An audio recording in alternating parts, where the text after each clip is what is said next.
There's only one composer's music where you can find Jesus, birds, gamelan, and some of the funkiest rhythms ever notated. I'm the Classical Nerd, and today we're talking about Olivier Messiaen.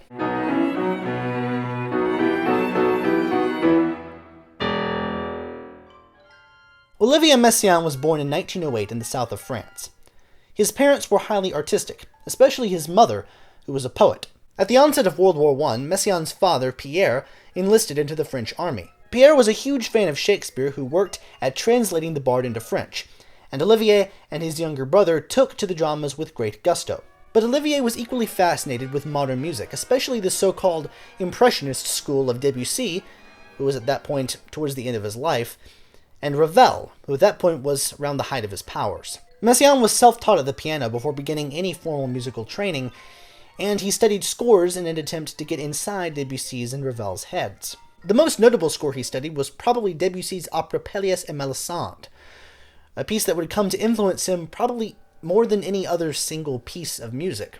When his father returned from the war, the family moved to Paris, where the 11-year-old Olivier entered the Paris Conservatoire, where he proved to be a whiz kid, immensely talented and winning prizes in pretty much everything they offered. For instance, he adapted his piano skills to the organ. He had never studied the organ before on a formal level before entering the Conservatoire, and by the time he left, he had won first prize in organ improvisation.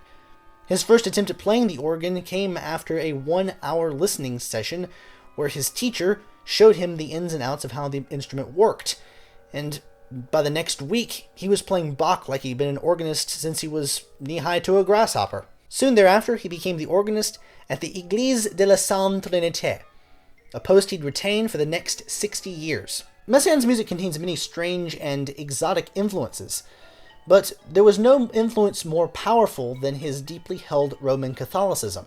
When one looks at his collective works, it's hard to find one without religious title, and among those, it's hard to find one without a religious inspiration. Messiaen drew on a mystical kind of Catholicism that really emphasized universal love and redemption over any overtones of fire and brimstone. Messiaen married the violinist Claire Delbout in 1932, and their marriage proved musically fruitful, resulting in several violin and piano works. As World War II edged over the horizon, he became familiar with a new electronic instrument known as the onde maintenon, which is a bit of a hybrid between the theremin and the electric piano, although it was much easier to play than the theremin because it was actually a keyboard to keep the player oriented as to where they were in the scale. The onde maintenon would show up in a lot of his major large orchestral pieces, but his first use of the instrument was also his most extensive, Fête des Belles Eaux, written in 1937 for 6 onde maintenon. As you'd imagine, given the rarity of the onde maintenon as an instrument, especially today, this doesn't have a wide discography. When World War II came, Messiaen was drafted, but they realized that he had such poor eyesight that they made him a nurse and stuck him well behind the front lines. But despite being shielded from active duty, Messiaen was captured in 1940 and thrown into a prisoner of war camp, where he befriended a guard named Karl Albert Brühl, who snuck him enough manuscript paper for Messiaen to compose a piece for clarinet, violin, cello, and piano entitled Quartet for the End of Time. When he finished the piece, some decrepit instruments were rounded up, and a performance was put on inside the camp. And Messiaen would later say that the only people who really ever understood the piece were those who were there for the first performance. The quartet's title is a bit of a pun. Not only was Messiaen more overtly referring to the imagery from the Book of Revelation and his belief that the Nazis were signaling the end of time, but it also refers to some of the compositional devices that he used within the piece. In the quartet, Messiaen often employs what is basically an isorhythmic motet kind of structure, having various pitches that an instrument would go through, pitted against a different set of durations. When this is happening in all 4 instruments at the same time, the math becomes really complicated, to the point that the cycles won't repeat until something like thousands of measures later or something wild. But of course the piece isn't that long, which gives you a chance to really take a glimpse into eternity. Sort of looking at time from outside time, if you want to get metaphysical about it. The process is sort of the equivalent of looking at a whole bunch of turn signals. Yeah, eventually they're all going to line up, but you're going to be standing there staring at them for a long time.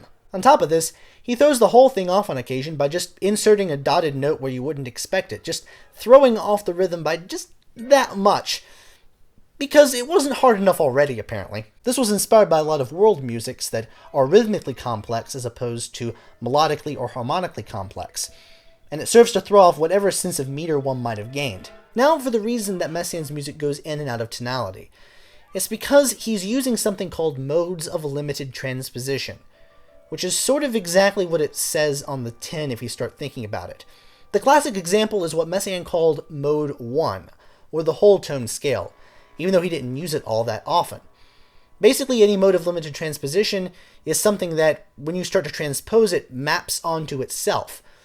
With a whole tone scale, since there's a whole step between every single note in the scale, if you take that and move it up or down a whole step, it's going to become itself. There's no central tonic note. It's all symmetrical when you look at the actual interval relationships involved. Got it? Good, because we're moving on. The rhythmic values in Messiaen's music come from what is called non-retrogradable rhythms. Basically, these are rhythms that run the same forwards and backwards. Of course, you could say this about 4 quarter notes, but Messiaen never makes it that easy. In pieces where he uses a lot of this, he simply doesn't bother with time signatures at all. Instead, he just sticks in some bar lines at regular intervals and just sort of lets the performers figure it out from there. As if it wasn't hard enough already. That actually could be his music's catchphrase. Messiaen, if it wasn't hard enough already. While Messiaen certainly used these techniques prior to their inclusion in the quartet, it's the quartet that put him on the map. And in fact, he used the quartet as pretty much the starting point for a musical manifesto called The Technique of My Musical Language. And the quartet still proves to be the preeminent starting point for any composer or musicologist looking into exactly what Messiaen was doing writing these pieces. How Messiaen was actually thinking when he was using these techniques. While his music sounds as complex as it actually is, Messiaen's music is further complicated by his extreme reverence for color.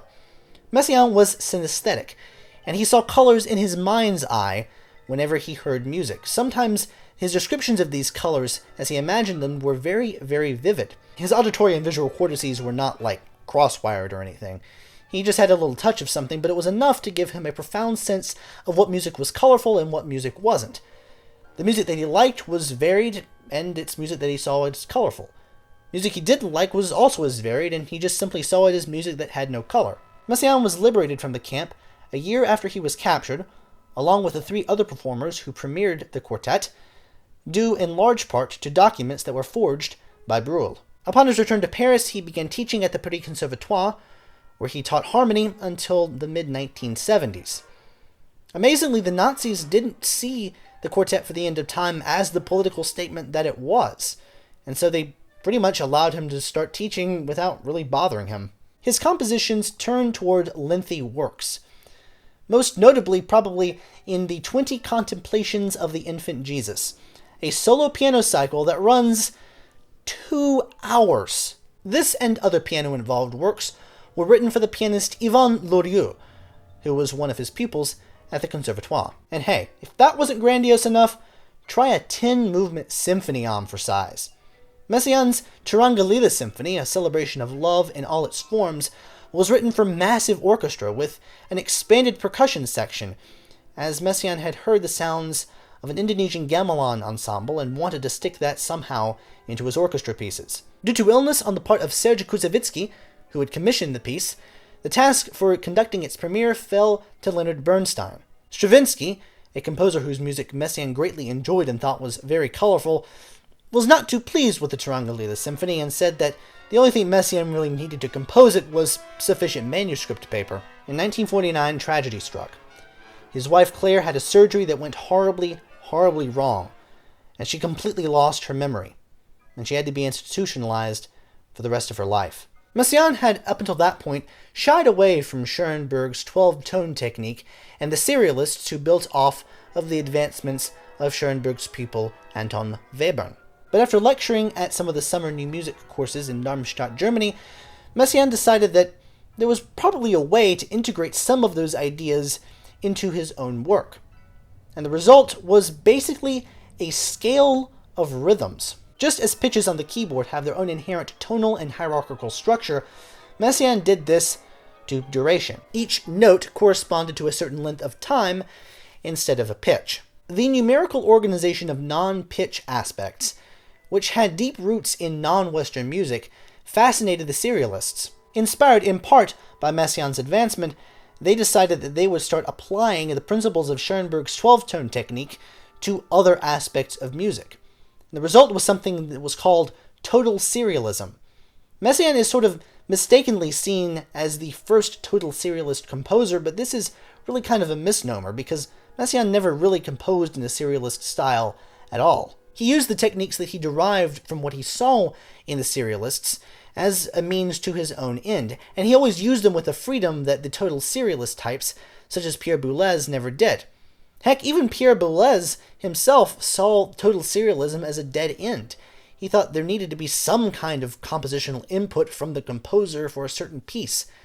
I mean, composition is not just plugging numbers into a computer and having it write a piece for you. Messiaen saw serialism as colorless, as it never really took into account the natural acoustical properties of the overtone system in order to create music with color. In effect, it was just colorless to him. A lot of Messiaen performers know his music best through his almost stereotypical inclusion of birdsong. But even though Messiaen was a keen ornithologist since his teenage days, he didn't really systematically explore using bird calls in his pieces until the 1950s and 60s. Obviously, other composers had used birdsong and were inspired by bird calls, but Messiaen took his bird calls seriously. He literally transcribed them. Weird rhythms, weird microtonal inflections, everything. And it's not just flutists he did this to either. Birdsong will show up in any instrument that can hit the right register. In large ensemble music, it even shows up in orchestrated form, which is pretty cool. In 1959, after 10 years of total amnesia, his wife Claire passed away from cerebral atrophy. 2 years later, he married his longtime pianistic collaborator Yvonne Loriot, who actually cried when Messiaen presented her with a new piano piece as a wedding gift.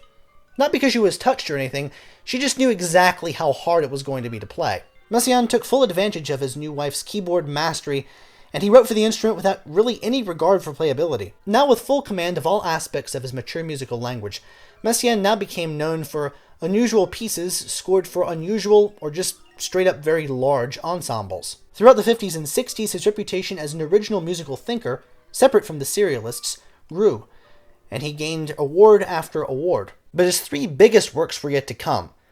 These included a 14-movement symphony/oratorio/concerto based on the account of Jesus' transfiguration, a 12-movement orchestral piece based on a trip he took to Utah's Bryce Canyon, which includes a massive percussion battery including a custom instrument called the geophone, and a 3-act, 5-hour opera based on the life of St. Francis of Assisi that took him 8 years to complete, from starting the libretto to polishing off the orchestration, which includes 3 on the Montano.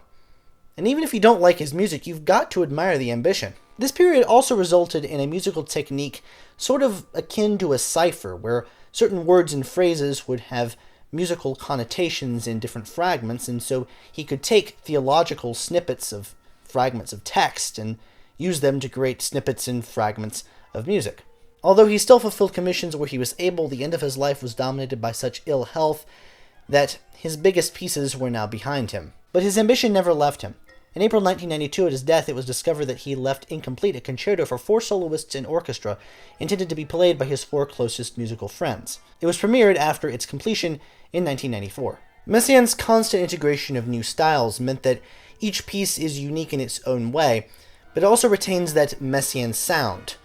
All he really wanted to do was create music that was both theoretically and orally interesting, while still being emotionally gripping. While the theoretical aspects of his work are deeply layered, Messiaen uses these as a means to an end rather than complexity for its own sake. As a composition teacher, he never forced his musical language on his students, encouraging them to, like he did, follow their own path.